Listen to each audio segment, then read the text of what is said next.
As sports history fans, we often reminisce about the legends. Willis Reed limping onto the NBA Finals court, Kurt Schilling's bloody sock, Kerry Strug's courageous dismount, and so many more.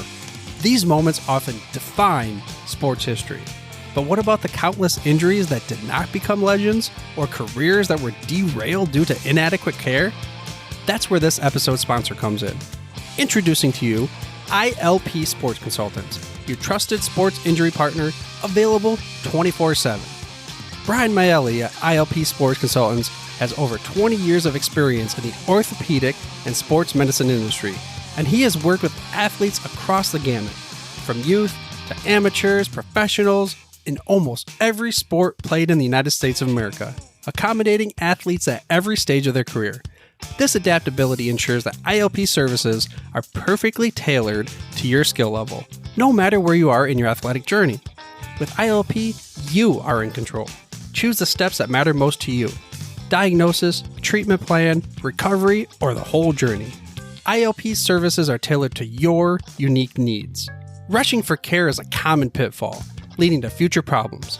ILP Sports Consultants helps you make the right decisions, ensuring that you receive timely and safe care. And here's a bonus. Brian hosts the Injured List podcast, sharing insights and athlete stories you won't want to miss. Whether you're a concerned parent or grandparent, or an athlete yourself seeking guidance, ILP Sports Consultants is your beacon of hope in sports injury management. Visit ilpsports.com today. That's the letters ilpsports.com. ILP Sports Consultants, where your well-being is the priority and your recovery is the mission. Choose ILP Sports Consultants for a healthier sports journey, helping you get back in the game the smart way.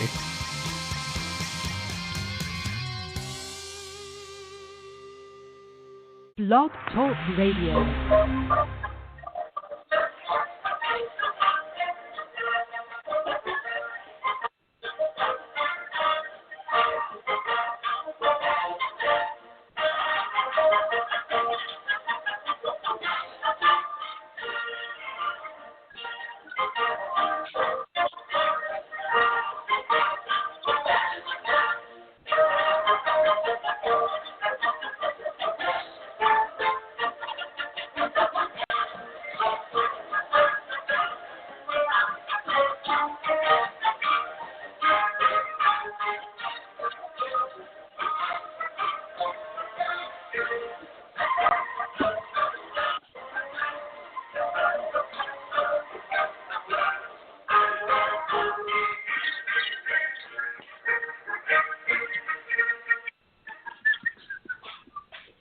Tonight we'll go back in time, when 22 men graced the rugged fields of yesterday, fighting for one more first down, one more yard gain, one final score, which would bring victory after 60 minutes of battle on the gridiron.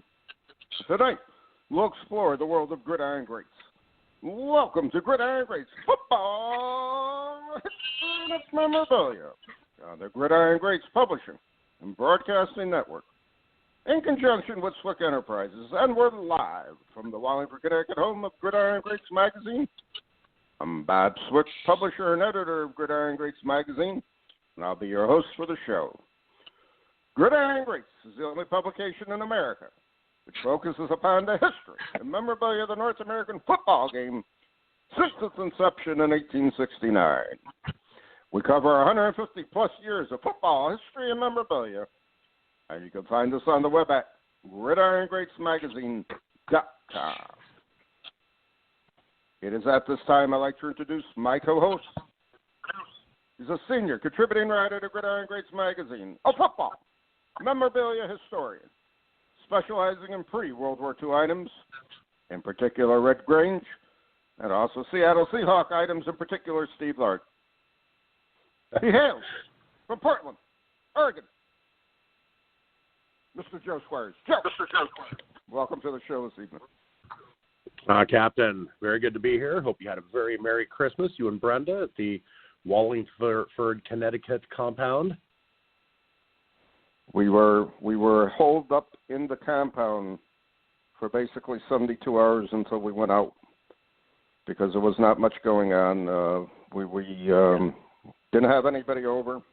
talked to a few people, talked to my daughter in Australia, and had a very quiet Christmas this year.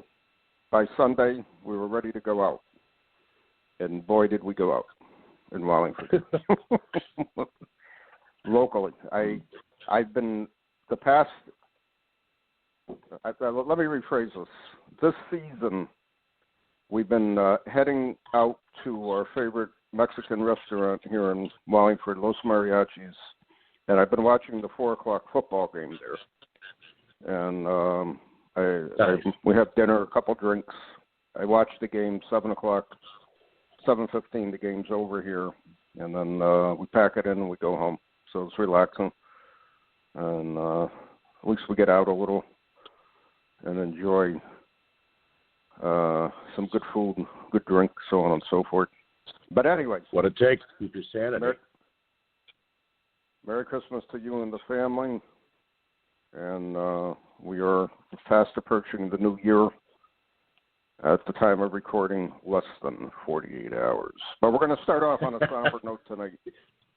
For those people who have not heard, and as many of you have, a hobby icon has passed all too young at age 59, and that's Josh Evans, who better known as the founder of Leyland's Auction, a strong supporter of Gridiron Greats magazine, back page advertiser. We had Josh on the show back in April of 2019. Seems like yesterday. In a show that we could have gone for 3 or 4 hours straight with all the information he was talking about. It was a great show. Yeah. But to lead off tonight, I want to read, because I know not everybody gets it, a email that was sent by Leyland's to its customers, advertisers, so on and so forth. And I'll read that to you, our audience, and then I'll hand off to you, Joe. It's with profound sadness that we're sharing the news that many of you have already heard about. The legendary Leyland's founder and chairman of the board, Joshua Leyland Evans, passed away after a lengthy illness on Sunday, December 27th. He was 59 years old. Words cannot adequately express our sense of loss nor our gratitude to Josh for his longtime dedication to Leyland's and the hobby of sports memorabilia. Josh was a pioneering visionary, a passionate industry advocate, and a highly respected expert. We have lost and will dearly miss a larger-than-life personality who was omnipresent at industry events and touched countless lives during his 50-plus years of buying, collecting, and selling the stuff, as he lovingly referred to sports and pop culture memorabilia. Joshua Evans came of age in an early era of sports collecting where money was not the motivating factor. Instead, it was a reverence and love for the stuff and those who made sports history that drove his and fellow enthusiasts' passions.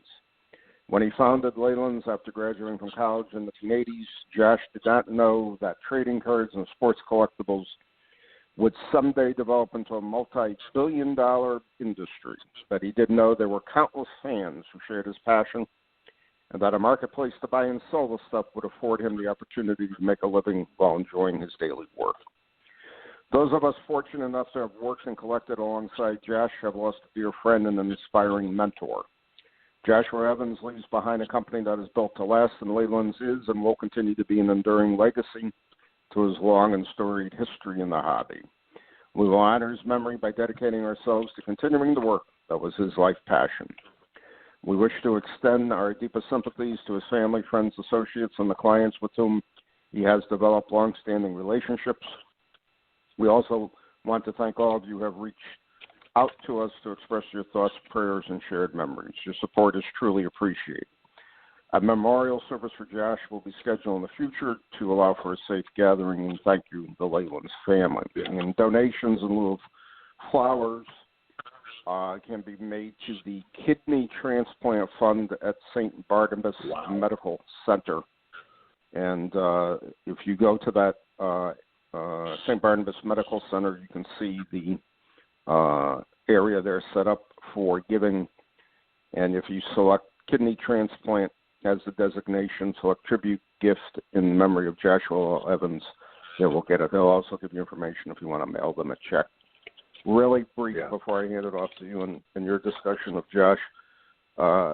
Getting to know him much better than I knew him in the past, over the past 4 years or so.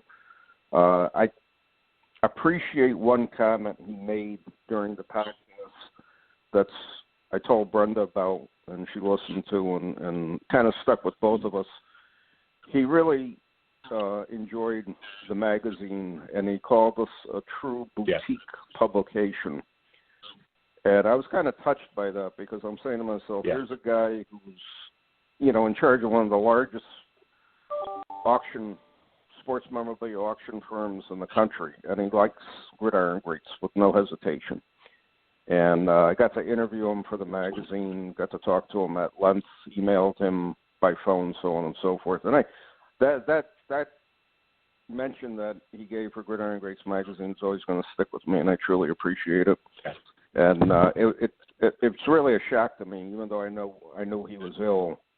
Here's a guy younger than me, and he passed already. And unfortunately, over the past 2 weeks, I lost a good friend of mine from high school who I grew up with, who apparently had a sudden heart attack and just passed away in Florida. And I was kind of taken back by that, and now this. So it's just been an amazing year, to say the least. Joe, I'm going to hand off to you. Yeah, this is tough. I mean, it's there's hobby icons, that were around, and people who just know more about the hobby than we will ever forget. I know my place in this hobby. I love the hobby, but there are pioneers who've come before me who were collecting and cataloging this stuff before I was born, and Josh was one of those. We exchanged emails before the show. Obviously, I did some consignments to Leland's. Texted him a few times after the show, just mostly joking around. But obviously, a fiercely private person who didn't mention, that he was sick. And you can tell just by where they're asking donations to go to a kidney foundation is that what you can kind of tell what the problem was. I went through and listened to the old podcast just because, as we were mentioning on Vintage Football Community VFC, that I would place that show that we did with him last year. What was it, April of 2019? I believe. Mm-hmm. I would place that show in just one of the top 3 favorites that I've done. And talking hobby with you, Bob, every week I've got the best seat in the house. I get to talk hobby with I get to talk hobby with a hobby icon, the captain, Bob Swick. That's awesome. And whether I'm a fly on the wall, hearing you talk to a guest, or whether you and I are talking hobby, it's I've got the best seat in the house. And that show that we did, it just went. There are times when I'm looking at the clock during a show, and then there are times when you're like, okay, we have 1 minute left, and that was one of them. The show we did a couple weeks ago with Mike McKee, Jeff Payne, and Steve Wolf. I mean, that one went fast. I mean, we were running right up against the clock. And that show with Josh was the same. I remember the whole time just being enthralled by his stories and just like, man, this guy was doing it and started doing this when he was a kid going to shows. And God, what was I doing when I was that age? Not much. It's just he definitely a pioneer. One of the first auction houses in the country that focused just on sports and sports collectibles. That's something to be said for. But just the amount of knowledge that that passed on, that's sad. It's just tough. This guy knew more people, had a bigger Rolodex, had more phone numbers saved in his phone than I'll ever imagine. So yeah, that's a tough loss to our football hobby in general. You got to put it in perspective even more so. He basically started that 35 years ago. So I look back at the last 35 years of the hobby, as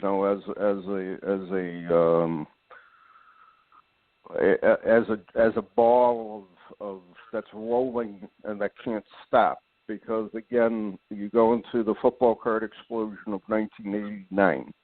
That's one of the biggest changes we saw in the hobby, in my opinion, for football ever, where you had a few different sets out. There was now a lot of competition among the sets.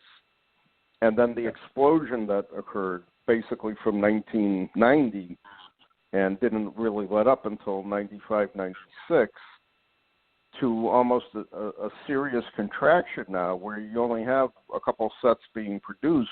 I mean, a couple producers making a lot of sets, which to me all look the same.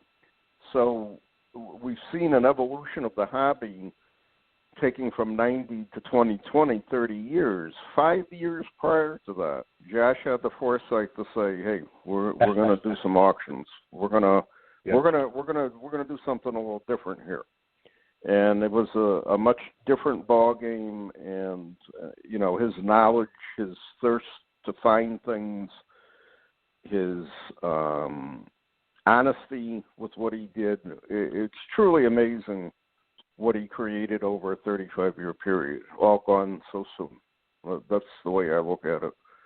But I'm just kind of shocked and amazed at how far the hobby has really gone. I'm even more shocked, to see how far the hobby went from the 1970s up until 1989, where you had the occasional card show, and then you had this baseball card explosion in 81 and 82. And it took football almost 10 years later to basically do the same thing, only on a smaller scale as far as the explosion of new sets, so on and so forth. So it's kind of interesting to see and kind of interesting to view. And Josh was there for everything. He saw it all. He knew, he knew what was going on, and he had great foresight on what he was buying, what he was picking up, and what he saw as potential. Yeah, absolutely. Amazing. Yeah. Like I said, I went and re-listened to that show. I generally don't re-listen to the shows. I don't know about you, Bob, but I can't stand the sound of my voice. Hearing the sound of my voice. You sound like an angel. You sound like our mustachioed captain, just normal. But, when I hear my voice, it sounds like I'm, got a clothespin on my nose and I'm speaking into a megaphone. So I generally don't listen to the shows afterwards. But this one, I went and re-listened just because, like I said, one of my favorite shows we've ever done. And it ran right up to the wire. And you can hear it in the show. Where all of a sudden you're like, okay, we have about 60 seconds left. and it was just kind of funny. Yeah. We were talking hobby all the way up into it. It was amazing. But I jotted down some notes, just some things that really, hit me as profound that he was talking about. He mentioned, graduated college in 1983, but, in the late 60s and early 70s, this kid was going to shows. And there was a story he told about going to the Willow Grove show in Pennsylvania when he was like 9 or 10, and he came across a box. He was buying something from a dealer, and he saw the dealer open his backpack up, and in it was a box of 1967, football wax cards. And he kind of laughed. He goes, "You can't miss that box." And it's a very psychedelic design. He goes, "I think the designers went to Woodstock." And it was the first joke he dropped to the show where I'm like, "Are you joking? Did they make design after Woodstock?" And it was just kind of funny. But he goes, he ended up buying the box for, he negotiated $400. And he said the proverbial, thing that all of us collectors do. "What else you got?" He goes, "I got 2 more of these." So he ended up buying 3 boxes of 67 wax for $900. Went up to his mom, and his mom's like, "Well, that's nice." They drove to a dealer he knew in L.A., he drove to a dealer he knew, and they negotiated, and he could see the heads nodding, and finally the wallet comes out, and the money starts hitting it. Sold it for $7,500. This 10, 11-year-old kid in 1967, 1968, 1970 made $6,800 on a transaction. I remember my mom telling me the first house she bought in like 1973 was $20,000. So what is $6,800 in 1970 in current money? That's a lot for a kid that age. Yeah, pretty interesting. said when he graduated, he wanted to open the Sotheby's of sports memorabilia. Just wanted to do it. One of the advice that he gave, because some people say, well, it's lucky, to come across some stuff, but one thing you mentioned is really profound is, to have, if you have the knowledge, the key to this hobby is to have all that knowledge, to have a great deal of knowledge about the subject, so that when you come across something, to pull the trigger. And he said, so it's not luck, it's hard work, it's putting in the time, it's putting in the homework. I mean, that's, you mentioned, in his tribute, he's a pioneer and visionary, and that's absolutely true. I mean, if you graduate and your vision is to open the first sports, memorabilia auction, that you're a pioneer and visionary. You're right. I asked him if he ever thought about changing Leland's to Largent auctions. That was my one obligatory Largent joke. He talked about going to finding a guy. One of his first big deals was a guy in California named Lloyd, but that wasn't his real name, and he ended up tracking him down. Yeah. Finally found him. I yelled at him, told him to come back at 4. So he went to a movie, drove a beat-up old VW bus, and the guy came back and bought it for $400 and stopped a block away to do a dance. He's like, there was a Gordie Howe hockey stick in there. He goes, that's the diligence. That's, walking the pavement, boots on the ground. I mean, but, knowing what you have and, being diligent enough to just keep moving forward. It just reminds me of Mike McKee's story about, finding that Barney Wentz, Pottsville Maroon set, just constantly looking, constantly letting people know what you're out there looking for. And eventually, whether it's you or friends around you, come up, a Jim Thorpe sweater that was cut up and put on cards. He said he sold another Jim Thorpe jersey from the Canton days for $272,000, in the late 80s, early 90s, $272,000, and he's like, it takes millionaires and multi-millionaires to keep this hobby going, because not a lot of people can drop 272 on a 20, 30 years ago. Right. If a Canton Bulldog jersey came up for sale right now with the word Thorpe written on the back with Provenance, with a tear in the C that we could showing a Type 1 photo of Thorpe wearing, and and it's autographed. Yes, this is my jersey. With Jim Thorpe on the inside. I mean, think of that provenance. I mean, as much as I would want that, I'd have a hard time telling my wife I need to pull, 272 or whatever it would be now, $500,000 off a line of equity to buy that. I mean, yeah, it'd be a tough one. So I mean, but he's right. It takes some whales. It takes some big players at the table to keep the hobby going. But exactly. You asked him a pretty good question. What's hot in football now? And he said, sadly, he said he preferred, vintage items, the jerseys, the hockey sticks over cards. But he said, don't swim against the hobby. If you're a dealer, you don't swim against the hobby. Modern right now, those Brady rookie cards, I mean, I bought that 2000 SP wax. So I was curious. I just wanted to open some wax and see if I could get a Brady card. So, I don't know. And then at the end, you mentioned he gave it. Go ahead. Go for it, Bob. At the end, he gave that. You go ahead. You go ahead, sir. It's your show. No. Go ahead, because I know where you're leading to on this. Go. Yeah. At the end, you mentioned. He said Gridiron Greats is the greatest football publication in the world. The Boutique you mentioned.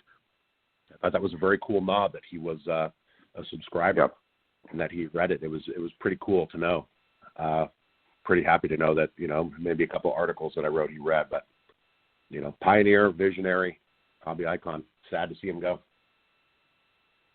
Yeah, it's just truly amazing. I was going to add too. Martin Jacobs, who writes for Gridiron Greats, San Francisco 49ers historian, collector.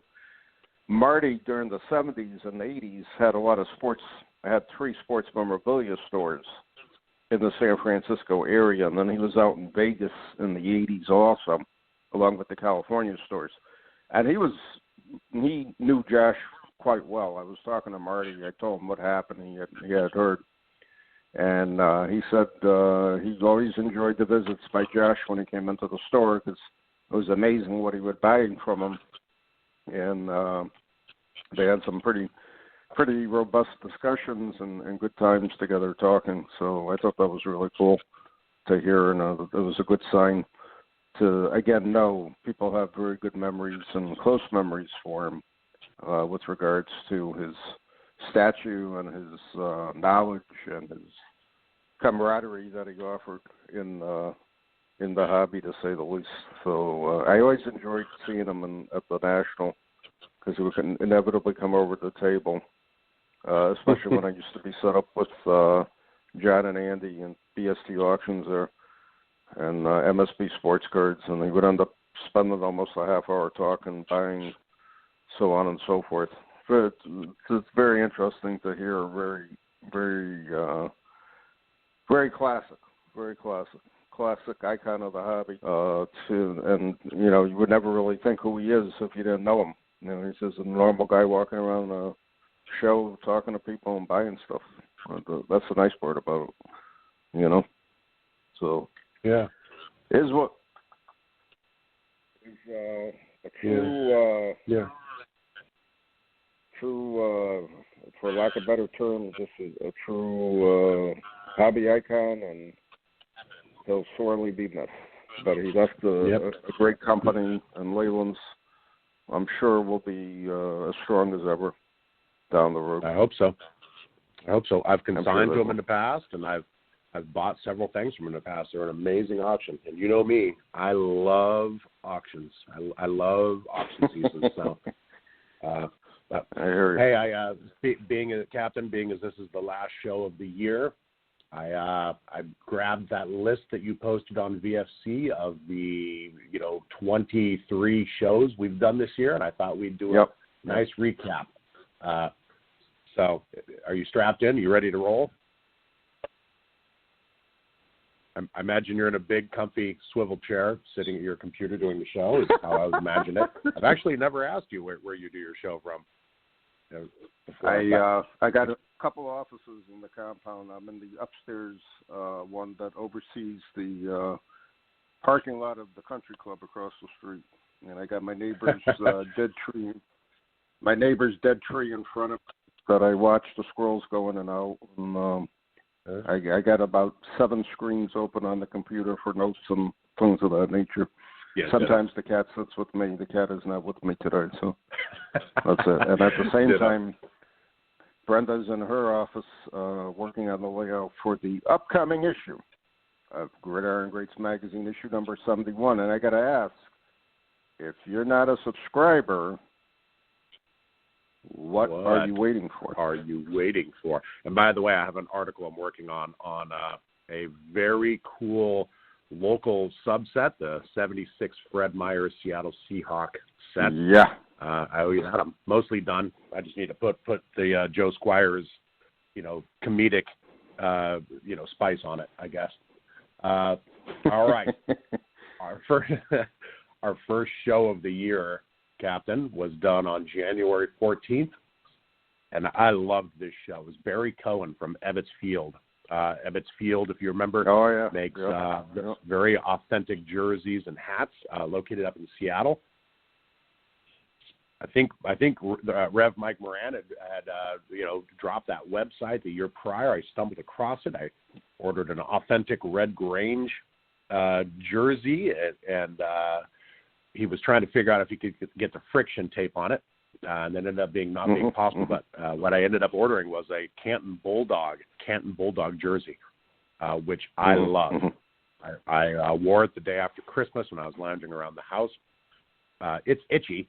It's modern, so it's made from wool. It's not the comfortable fabrics that we all know now, but I love it. I think I sent a picture off to our text that I have, but he was fun, very knowledgeable. He was good. I really wished I could have got a friction tape Red Grain jersey from him, but I get it. It's hard to design that stuff. Right. Second show was a day later. Larry Schmidt, New York Giants historian and collector, was on January 15th. Any recollections from that show? His knowledge of the Giants is superior, in my opinion. Oh, yeah. And B, he's got a great love for the blue. And again, being a local team here, I have listened and watched many Giant games when nothing else was on the TV. And I kind of feel bad how they've just gone downhill the past few seasons. This season has just been just a horrific season for them. And but it's great to remember the years gone by. I mean, I remember the Allie Sherman years. I can distinctly remember watching on TV the Giants back in the '60s and see Allie Sherman up and down the sideline for the Giants, and I still can picture my Philadelphia football cards of the Giants with that strong blue image of their helmets and their jerseys. So cool. Yeah, he was a great guest. I enjoyed his take on a lot of things with the Giants. I was a little disappointed he missed one of the questions on the Joe quiz. Lawrence Taylor or Brian Bosworth was better. Yeah, he said Lawrence Taylor, which obviously is incorrect. So, all right, show number 3 was on February 18th. God, Brian Bosworth sucked. All right, anyways. February 18th was Jim Ragsdale talking about 77 Tops Mexicans. Remember the show. I love the Mexican set. And this guy knew. I mean, do you remember he flew to Mexico and bought 3 cases of this stuff, flew it back home, and then flew back down for more when he was opening it. This is, we talk about hobby pioneers. This is the guy who knows more about this Mexican set than anyone else. Anybody probably. else? Yeah, no doubt about it. His knowledge and command of that set is incredible, and I learned so much on that show. And again, I had a passing interest in the Mexican set. I never went crazy with it. I was always content with what I had. I knew I was never going to make a full set of it. I basically just tried to collect the Packers out of it, and that was it. That was my only concern with it. So that was it. Ditto. I had the Seahawks, and I recently sold them off. Next show was on March 20th. A guy named Jeff Payne. It doesn't ring a bell. Name doesn't sound familiar. You, Bob? I think I've heard of him. Yeah, ditto. I'm sure he talked about some boring Pottsville Maroons set, whatever, blabbed on and on. Yeah, he had a great discussion that day, and again, his knowledge is incredible. I am so happy I was able to get down there for a mini get together, and I saw a lot of his collection. That was just incredible. That weekend, and had a lot of fun with Mike Blaisdell because we were staying at the same place. Mike rented a car, and it was so interesting. As an aside, Michael called me when I told this story, but we left Jeff's house that Saturday night after going to the Philadelphia show, wherever it was located. They moved it from Valley Forge to the casino, wherever they moved it to, and we're driving home from Jeff's house because that's where we all met. And I have never seen fog in my life driving from Jeff's house to get to where we were staying, which was outside the airport there, outside of Dulles Airport there. And holy mackerel, it was an incredible ride. So I'm saying to myself, all right, here are 2 footballers, and we're co-pilots trying to navigate roads that we've never driven on before. No clue. We're seeing deer run in front of the car.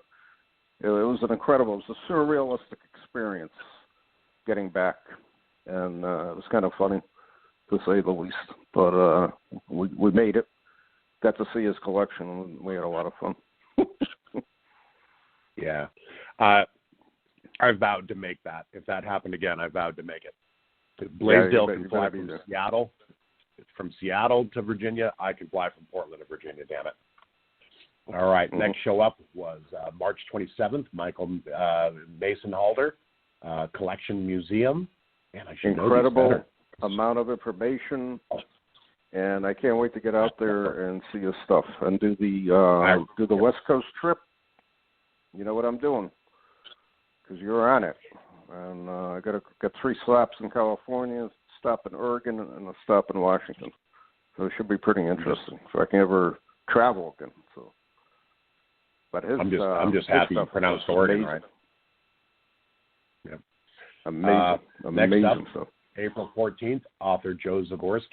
Joe wrote that new book on the Kansas City Chiefs, the trailblazing middle linebackers, I believe. Yep. About Willie Lanier. Yep. So, there's a gentleman I always tip my hat to people who can take a single solitary subject, a person, Willie Lanier, for example, and write a book about it. They'd also, written the book The Year of the Packers the year before, and then NFL in the 70s, a couple of years before that. I remember just some good books, and this guy knows his stuff. I follow him on Twitter now. He's pretty good. But to write a book about Willie Lanier, I'm a Seahawk fan. I'm a Steve Largent fan. I don't know enough about him to write a page. So to be able to write a book about something, that's being passionate in a hobby. I like it. Mm-hmm.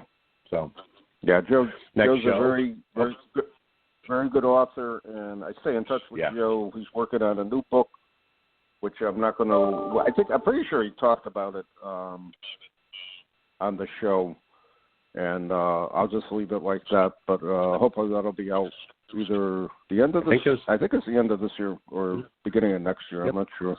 He said it was a book on the '83 Seahawks called The Cinderella Story. How the Seahawks beat the Dolphins in the division. Anyways, I'll stop that joke right now. We lost to the Raiders in the AFC Championship. All right, next show, April 21st, was Steve Hart with BBCE.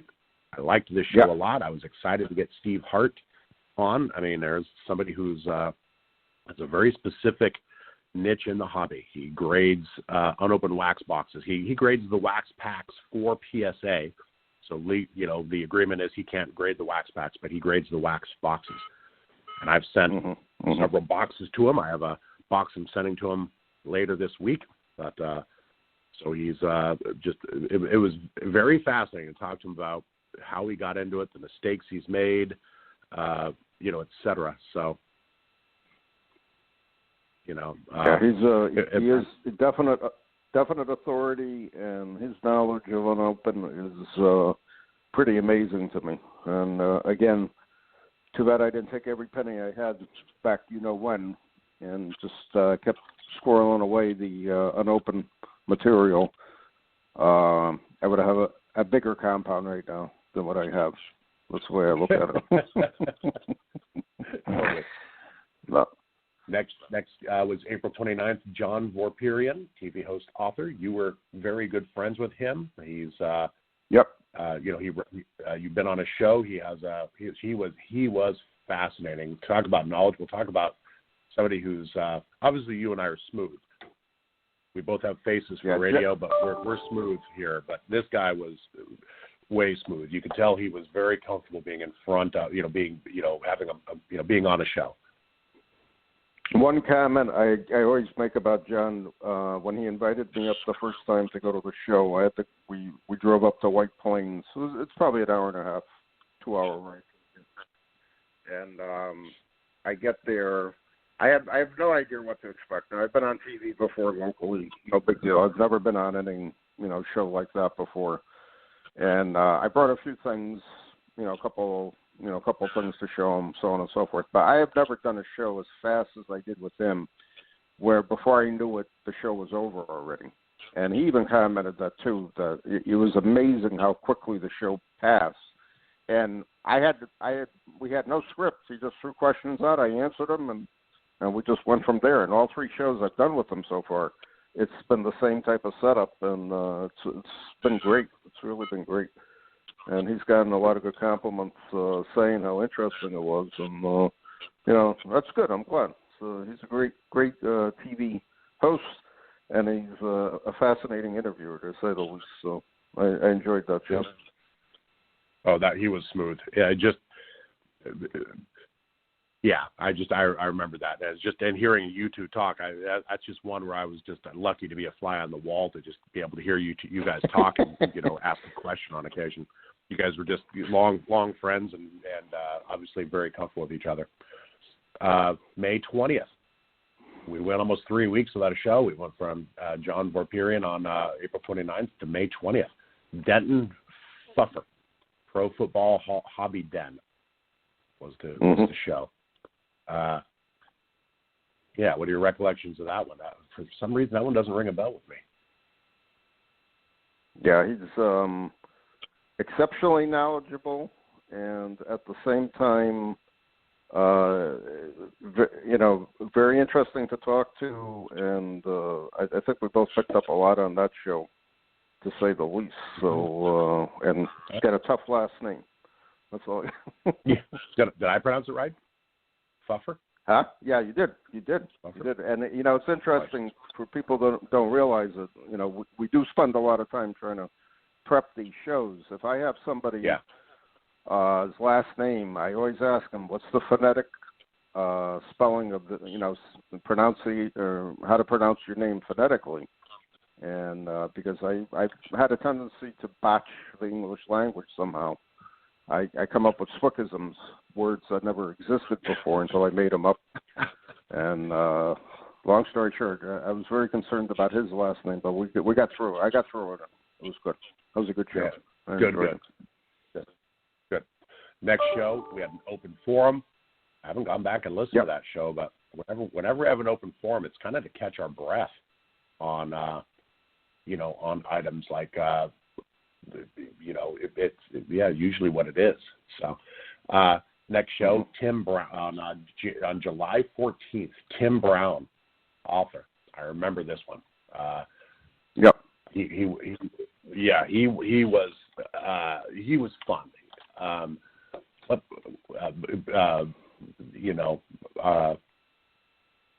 Tim is a very interesting author. He's got a lot of very interesting things to talk about in his books. He has, to me, his angles on his books are very interesting. Also, they're not the standardized type and standardized things that he's talking about. In this case, he really presented a great book as far as things you really didn't know about the NFL, or about football in general. And combining everything the way he did, I thought it was a great job on the book also. And he was interesting to talk to. He was also, I think we had him on one other time several years ago too. Yeah, 3 years prior, remember? Yeah, so I knew he got in touch with me with the second book, and he asked if I would review it. I said sure, no problem. Then I asked him, why don't you come on as a guest and we'll talk about it. Yeah, he was good. Good man. Good book. Do you remember what his book was? I'm trying to find it right now, but I can't find it online. We had the original book, Fields of Friendly Fire, and now the second book. That's right. I have to. That's right. Now I remember. I got to bring up another screen here with. But anyways, Fields of Friendly Fire was a fascinating book with regards to. That war efforts of the first World War with regards to the military teams and the like, and fascinating to say the least. I'm trying to bring it up now.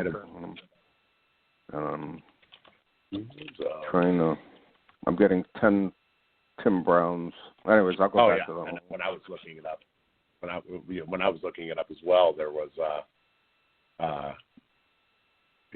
okay, there it is. Yep, I remember that. Oh, yeah. I mean, I remember talking to him about some of the, I remember us talking to him about some of the, the teams that were put together in World War I by the players that they put together. We had a very busy July, Captain, because we did Tim Brown on the 14th. We did Jason Dooley on the 16th and Eric Stang on the 22nd. Jason Dooley, Patriots super collector, obviously friend of VFC, so which is where we invited him over. And I got to say this, another... issue 71 Super Collector is Jason Dooley. So we're going to be featuring some of the stuff, and it'll for you and I, it'll bring some interesting memories back of our discussion we had with him. It's a great collection, phenomenal collection. So pretty good. To tip my hat to the man who's got Malcolm Butler's pass that he intercepted in the end zone to win the Super Bowl. I don't know why Malcolm Butler wasn't the MVP. That was Tom Brady. That's a Super Bowl that will sting for a long time. Eric Stang, Vikings collector, was on July 27th. A good friend of the show, friend of the hobby. Vikings super collector, working up towards, what was it, 15,000 Vikings cards. He broke it down by decade. He's picked up a ton more, and I told him already when he's over 90% completion, he's going to be back on the show. We're going to talk about it because I'm telling him I want the 100%. I have to push him along to see if he can make and collect every Viking card ever printed. That'll be pretty cool. Every Viking. Well, I'm working on my monster. You know, a program and a ticket stub from every college game Red Grange played, and I know some of these, you know, flags that we plant at the top of the mountain, they can be hard to get to. So, all right. The next show we did was almost 3 weeks later. Matt Schwab, OSU Collection and Auction, another friend of VFC. I remember what was the name of his auction? He had to explain it to us. His auction site is so cool. Thinking about you're only specializing in Ohio State items, and there's that kind of demand for it. It's amazing to me. And he's got a great collection of Ohio State University stuff, to say the least.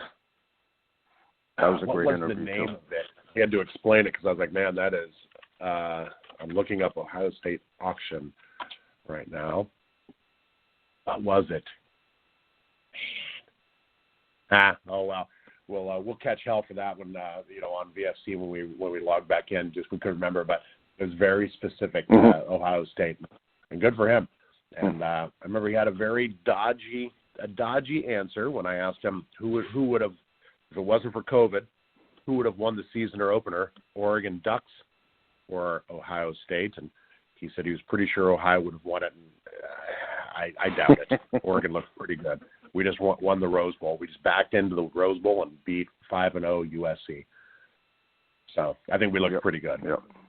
So let's just say he did a good job. Not having to face the Ducks. So they got lucky. Next show, September 2nd. These are all starting to become very fresh. Derek Crawford, Steelers fan. And I always enjoy getting Steelers fans on because there's a little bit of 2005 Super Bowl rivalry going on between me and any Steelers fan that I always enjoy talking about. So, yeah, he's got a great collection. Featured as our last issue's Super Collector, and we had his cover on. And got a nice collection. Great guy. Great story that he told. It's a classic collecting story, and it never gets tired listening to it. It's so cool to listen to. Yeah. I think he mentioned he ate lead paint chips as a child, which led him to become a Steelers fan. So always sad to see that. September 23rd show was another open forum. Always good to talk hobby with the captain. October 14th, Fred McKee, Heartland's Collection. Man, what a talk about a facet of the hobby to collect Heartlands. And I thought I knew what Heartlands were just from the bobbleheads and stuff. No, it gets very specific, and just how he got into the collection was pretty. That's the type of show that I do, and I just sit back when I re-listen to the show and I say to myself, wow, I didn't know this, I didn't know that, I didn't know this. And I think I know a little about a lot in the hobby, but not a lot about everything. So I'm saying to myself, there was so much stuff I learned on that show. It was just incredible. It was truly incredible to hear. Great guests, great information was just incredible. Yeah. Yeah, just one of those, like I said, just one of those things, I dig them, and it's so expansive, I never even thought about it. Right. October 21st, right. We had Ken Marks, post-serial expert and collector. And what a show this was to talk about this set, post-serial, which is so elusive. The master set, the short prints, the variations of the set. Now, I attempted after that show to start looking at my post set. And I said to myself, don't even get started because there's no possible way I'm going to start getting involved in trying to collect all the variations. I was very happy when I completed that set. And I said to myself, I don't care. I'm calling it complete in that set. And to me, that's a childhood set to a large degree, along with the 62-63 Salata T-coin set. And I just said to myself, if there are variations, so be it. I have one of each number, and I'm stopping it there, and that's it. But the information was just truly mind-boggling to hear. And the stuff I learned on that show also was incredible. Back-to-back shows, education of a lifetime on both of them, to say the least. Yep. Because and Kent, just the expert. I mean, Exactly. And how we got into it, and how we started whittling it down to the chase for the little single serving boxes and the difference. Because I think it took a couple of follow-up questions and emails afterwards for me to, I guess, have the balls to ask him because I didn't know. It's like, all right, show me an example of how you know the difference between the single serving versus the other, and just pretty fascinating. And to be able to spot that, how they designate it, how they label it, what they call it, the lingo of each one. It's pretty fun. Next show up was November 4th, Bob Underwood, St. Louis football collector. Very fascinating. He's a fun guy to follow on Twitter. He's very active there, always posting up old videos of, Cardinal action. He was a fun guest. Ex-military. No, it was his dad that was ex-military because he had quite a bit of military posts. November 18th.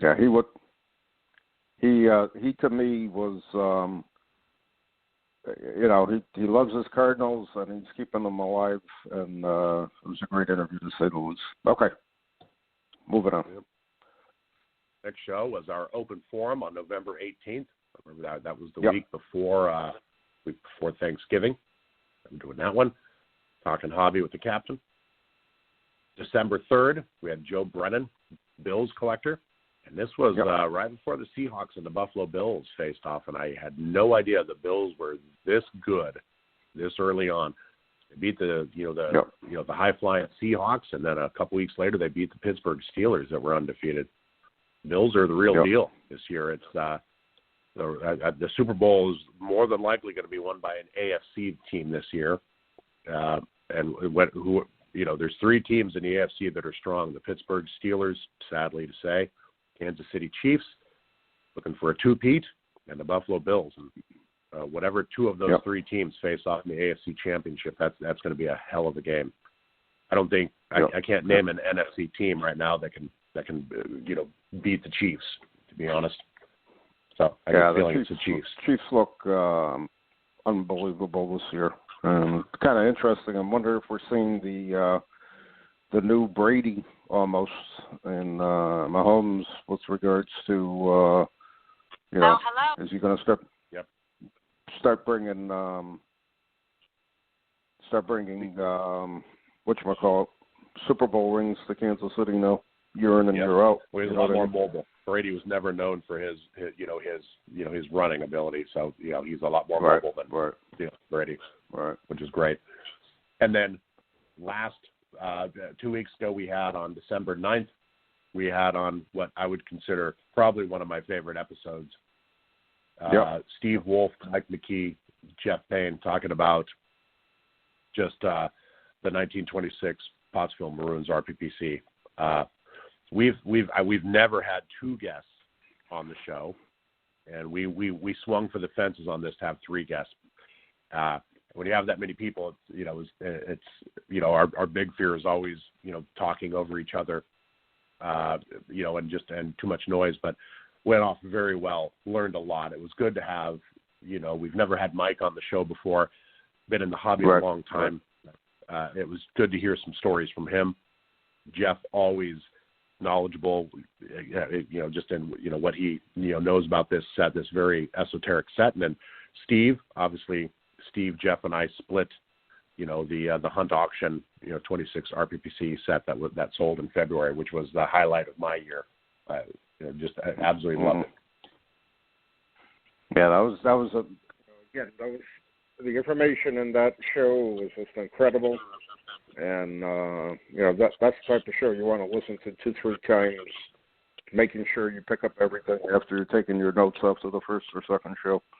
Truly amazing, and what an amazing story to get the cards too. It's just incredible. Yep. Truly incredible. Maybe I should re-listen to that show because that one was fun. Just yeah, I would definitely. I listened to that and again, I normally listen to the show right after, and I was just amazed at what we talked about. I was, I'd be very blunt with you. I knew a little. I really didn't know a lot, and just hearing the whole story of the thing is just amazing. And again, that's a set. If I get a type card out of it, I'll be very happy because there's a lot of sets I only have one card from, and that suits me fine. You know what I mean? I'm not going to complete it, and I'm not worried about it, type of thing. But truly amazing information. Well, for Mike to find the entire, an entire personal collection for Barney Wentz at the Wentz home, or at one of the heirs, is pretty cool. And yeah, if another one, the story is just truly amazing. And if you really think about it, we've been doing this for a long time, and the people we've had on the show over the years, their collections, their books, their knowledge of a particular area is just truly amazing if you really think about it, and how incredible the football collecting card and memorabilia world is. And we really didn't know a lot about this years ago. You know what I mean? So I'm real happy over the past 10 years, between the magazine and this, we've brought a lot of stuff into knowledge, and people know about it now. And I think that's why football card collecting and football memorabilia collecting will always be strong, because there's a lot more knowledge out there than there's ever been. And there's a lot of great collectors out there and great collections out there at the same time. So it's pretty cool. To and say the more we talk about them, the more we shine a light on them and bring them to light.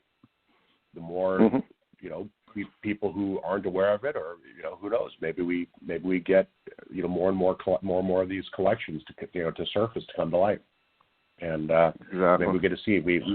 We know for a fact there are a lot of people out there who have pretty amazing collections who aren't on social media, who prefer to be under the table and not talk about things. So right. Yeah, who knows? And I guess maybe we change the time. I understand that. Well, we're running out of time. Again, if you're not a subscriber to Gridiron Greats magazine, what are you waiting for? GridironGreatsMagazine.com. All right, we're going to go into our 2-minute warning, wrapping things up. Again, as always, Joe, what'd you pick up on tonight's show? Another great year of shows. It was a trip down memory lane to sit here and talk about them. And just to recap, I endeavor, my New Year's resolution is to take better notes on each show, so that next year at this time, Captain, when we're talking post-year wrap-up, I'll be able to be a little more specific. I have a big file folder that I have all the scripts in, and I have my own notes on it. And it's interesting to go back and look it up. While you were discussing each show, I was going through each script and looking at it, and I'm saying, holy mackerel. And I basically have every script from every show we ever did. going back to when we were on the Leatherheads of the Gridiron Network. Yeah. So it's pretty interesting. Well, yeah, you posted the master list on VFC. I literally just cut and pasted it and printed it out. That's what I went off of, and I started to jot notes down a couple days ago. So I plagiarized work. Yeah. It's amazing to see who we talked to and all the information that we went over. Truly, truly incredible. All right, down to 60 seconds. Wrapping things up. GridironGreatsMagazine.com. Don't forget it to listen to any back podcasts that are on Blog Talk Radio. Just go to blogtalkradio.com and type in Gridiron Greats Magazine, the podcast, and you can see all our back shows from what Joe and I did from 2017 on. Joe, that's it. Happy New Year. We'll be talking next year in 21. And I want to wish all our viewers, listeners, advertisers of Gridiron Greats Magazine and the podcast a very happy and healthy New Year. And we'll be talking next year. Take care. Merry New Year, you and Brenda. Back in. Take care.